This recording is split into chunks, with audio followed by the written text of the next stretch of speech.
Toda a gravidade e seriedade que o próximo tema merece, já dando início aqui ao próximo bloco do programa de hoje, pessoal, trazemos aqui uma notícia que, na noite de ontem, enfim, chocou os Estados Unidos e toda a comunidade judaica e seus milhões de simpatizantes mundo afora. Isso porque 2 funcionários da Embaixada de Israel, pessoal, morreram baleados em um ataque próximo ao Museu Judaico na capital americana de Washington, D.C. O caso foi chamado de ato de terrorismo antissemita pelo corpo diplomático do país. As vítimas eram um casal de namorados às vésperas do próprio noivado. Agora, ninguém melhor para repercutir nesse momento mais essa tragédia, né? De mais um caso brutal de antissemitismo e toda a repercussão no Oriente Médio, do que o André Last. André Last se juntando a nós aqui agora, presidente da Stand With Us Brasil, organização, enfim, importante no combate ao antissemitismo e na educação nesse sentido aqui no nosso país. E para saber detalhes dessa tragédia, tudo bem, André? Você me ouve bem? Ouço, como vai? Tudo bem? Bom dia a todos. Prazer em revê-lo, meu xará. Conta pra gente aqui, enfim, factualmente, quem é que perpetrou esse caso absurdo, essa morte impensável, injustificável, e o contexto que se dá nos Estados Unidos, onde provavelmente a gente está diante do auge de uma onda antissemita, talvez com um paralelo ali nos anos 30 que antecederam a Segunda Guerra Mundial e o Holocausto, né? André, e ouvintes e espectadores, eu acho que o mais importante, além de a gente falar sobre a pessoa, é falar das vítimas, né? E onde elas estavam e o que elas estavam fazendo, né? O terrorista era um lobo solitário, provavelmente uma pessoa que estava bêbado de racismo e de ódio, e foi para um museu judaico. Vejam só, um museu judaico que estava tendo um evento de uma instituição judaica americana que estava falando a respeito de formas para ajudar a população da faixa de Gaza de receber comida por causa da crise humanitária que está assolando a faixa de Gaza desde o começo da guerra. São 2 funcionários da Embaixada de Israel que estavam lá representando a Embaixada de Israel em Washington. Nesse evento, eram jovens, sendo que um deles é um alemão, nasceu na Alemanha, cristão, não era judeu, e foi para Israel por simpatia ao povo judeu, virou israelense, serviu o exército, estudou na mesma universidade que eu estudei, na Reichman University, e era diplomata de Israel na Embaixada de Israel em Washington. A pessoa que cometeu esse atentado queria matar judeus. Ele foi no Museu Judaico matar judeus que estavam num evento. E olha só como a vida é, né? A gente está falando de um evento que estava focado em ajudar a população palestina da faixa de Gaza. Assim, a gente chega de ficar aqui pisando em ovos ou relativizando essa situação, porque chega de normalizar esse discurso de ódio e a pretexto de ser esse papinho vagabundo de anti-imperialismo, porque aí sim, são situações como essa que vai motivando e assim deixando cada vez mais destemidos outras pessoas a causarem um estrago igual ou pior, né, Henrique Kriegner? Exato. E a gente já tem visto aí a apuração, né, de que o que cometeu o atentado foi alguém que é envolvido em diversos outros movimentos, como o Defund the Police e outros movimentos aí bem de esquerda, no sentido de defender interrupções radicais, né? Agora, uma coisa que eu queria até falar com o André, porque realmente existe uma tentativa de encaixar isso, André, na narrativa contra questões do que está acontecendo no conflito em Israel, né? Contra Israel e Palestina, mas claramente todos os indícios são de um atentado antissemita, anti o povo de Israel, anti o povo judeu, na verdade, não só contra o Estado de Israel e a atual situação, né? Essa é a tua leitura também? E como é que a gente posiciona isso para o Brasil hoje? Com certeza, essa leitura dos fatos, né? Não só a minha leitura. Ele não foi na Embaixada de Israel, ele não foi atrás do embaixador de Israel, que é uma figura conhecida, ele foi atrás de um evento da comunidade judaica, num museu judaico, e por acaso ele matou 2 pessoas da Embaixada de Israel que estavam na porta. Não acredito que ele sabia quem essas pessoas eram quando ele atirou nelas, né? Sim, o envolvimento da comunidade judaica em, obviamente, ter solidariedade com Israel depois do 7 de outubro e durante a guerra, depois dos ataques do Irã e do Iêmen, do Hezbollah e toda a guerra que se seguiu em mais de 7 frentes, e a onda de antissemitismo não só depois de 1 ano e meio, mas no dia 8 de outubro de 2023 já tinha protestos, já tinha gente falando palavras de ódio contra judeus, contra a comunidade judaica, já existia pichações, isso também acontecia antes da guerra começar. Então, a guerra é uma desculpa que as pessoas dão para poderem externalizar o seu antissemitismo, o seu racismo contra o povo judeu. Sim, essa pessoa era de extrema esquerda, não poderia dizer que era de esquerda, era de extrema esquerda, um anarquista, uma pessoa que participou de diversos protestos radicais, violentos, contra não só as políticas de Israel, mas contra a comunidade judaica americana, contra o fato dos Estados Unidos apoiarem a Israel em se defender de grupos terroristas. E, de novo, né, a gente tem que ficar repetindo isso o tempo todo. Terrorismo e violência não vai fazer com que os palestinos ganhem um país.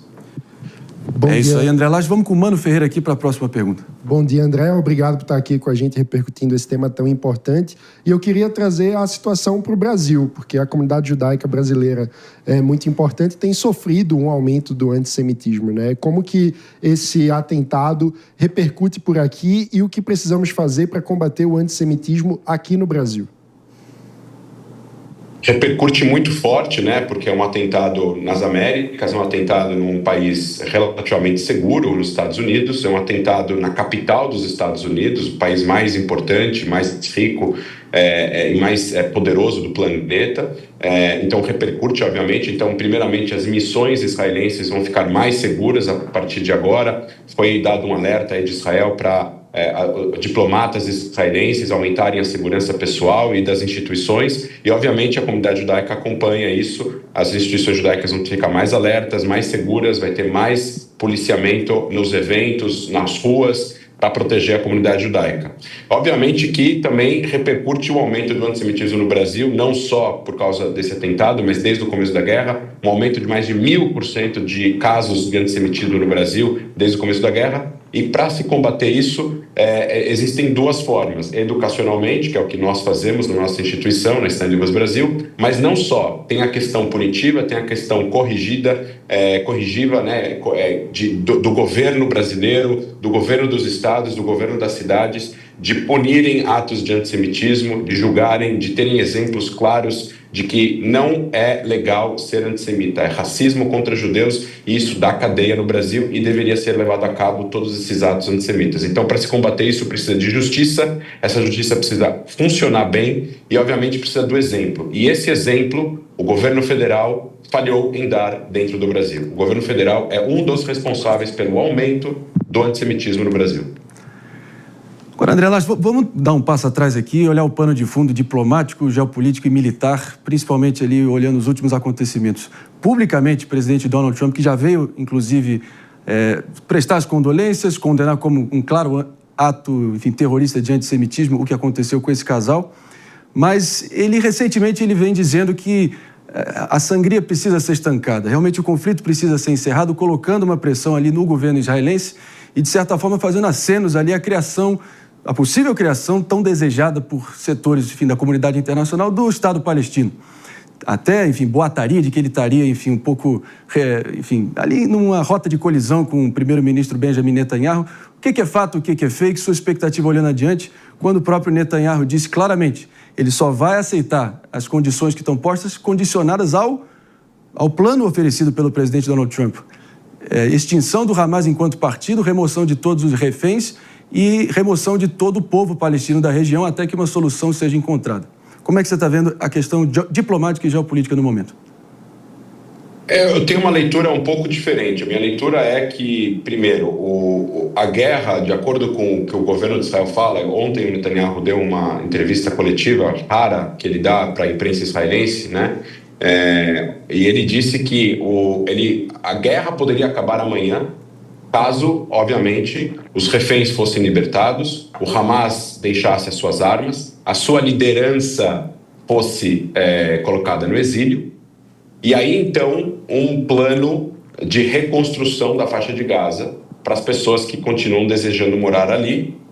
A ideia de um Estado palestino, neste momento, é um prêmio para o terrorismo. Não estou dizendo que os palestinos não merecem um Estado, não estou dizendo, e acho que a comunidade judaica e até mesmo o governo de Israel, em outros momentos, discutiu a criação de uma autodeterminação para os palestinos, para se resolver o conflito que já se alastra há tantas décadas.